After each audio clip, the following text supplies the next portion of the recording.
নতুন স্মার্টফোন কেনার ক্ষেত্রে কয়েকটা বিষয় আছে, যদি আপনারা এই বিষয়গুলোর প্রতি খেয়াল রেখে স্মার্টফোন কিনতে পারেন তাহলে আমি আপনাদেরকে নিশ্চিত করে বলতে পারি যে আপনারা নতুন স্মার্টফোন কিনে লাইফে কখনোই লস করবেন না। স্মার্টফোন কেনার ক্ষেত্রে কোন বিষয়গুলোর প্রতি আপনার খেয়াল রাখতে হবে, চলুন আপনাদেরকে সেই বিষয়গুলোই জানিয়ে দিই। নাম্বার ওয়ানে আমি কথা বলবো ডিজাইন অ্যান্ড বিল্ড কোয়ালিটি নিয়ে। যদিও আমি ডিজাইন নিয়ে খুব বেশি কিছু বলতে চাই না, কারণ ডিজাইনটা এক একজনের পার্সোনাল ম্যাটার।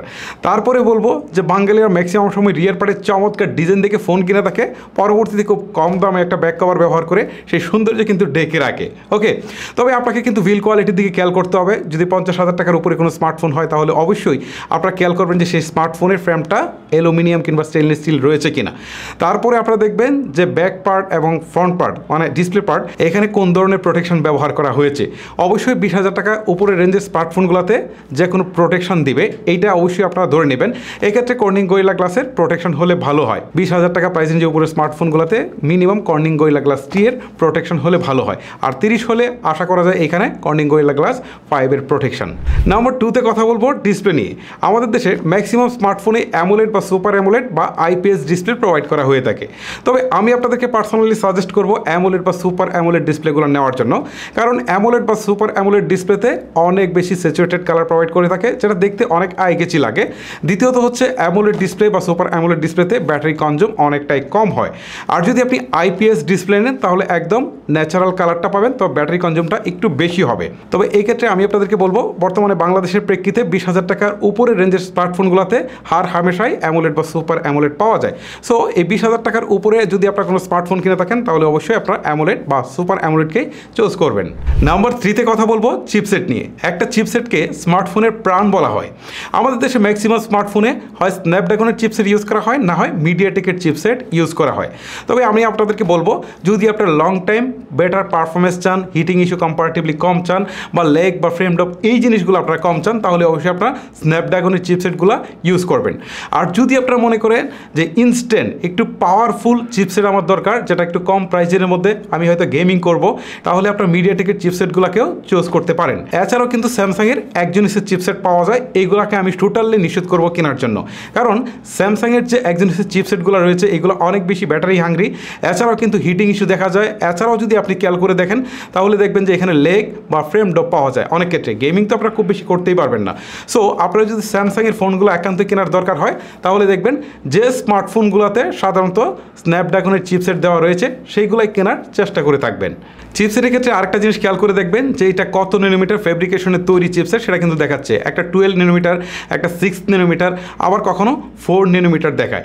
এটার মানে হচ্ছে ন্যানোমিটার যত কম হবে স্মার্টফোনের হিটিং ইস্যু ততটা কম আসবে এবং স্মার্টফোনের ব্যাটারি কনজিউমটা অনেক কম হবে। যে কারণে আপনি খেয়াল করে দেখবেন যে আইফোনের ব্যাটারি ক্যাপাসিটি কম থাকার পরেও কিন্তু এটার ব্যাটারি ব্যাকআপ কম্পারেটিভলি অনেকটাই বেশি দেয়।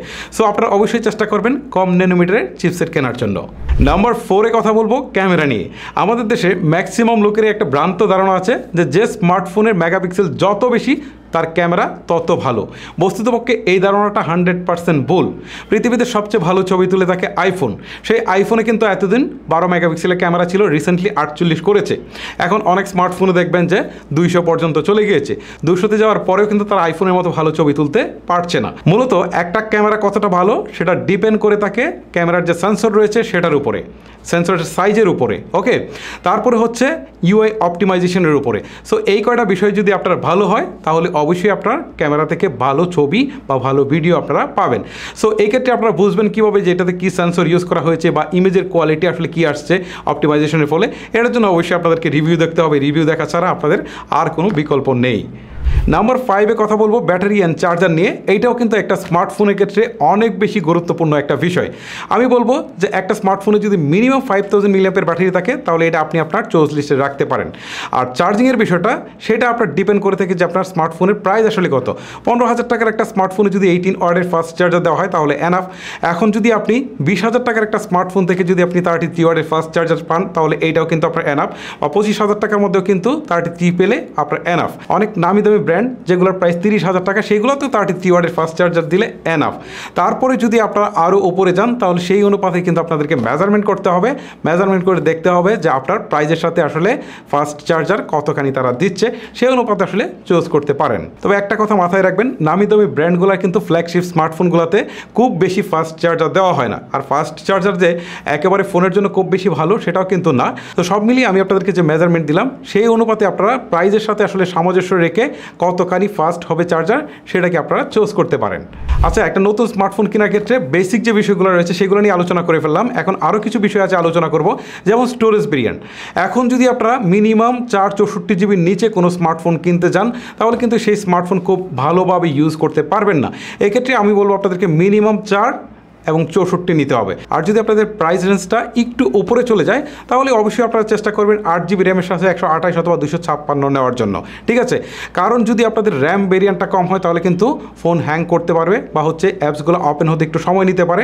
আর যদি আপনার স্টোরেজ ভেরিয়েন্টটা একটু বেশি হয় তাহলে আপনি লং টাইম পর্যন্ত আরামসে ইউজ করতে পারবেন। এখানে অনেকগুলো অ্যাপস ইনস্টল করতে পারবেন, অনেক স্টোরেজ রাখার পরেও আপনার ফোনটা স্লো হবে না।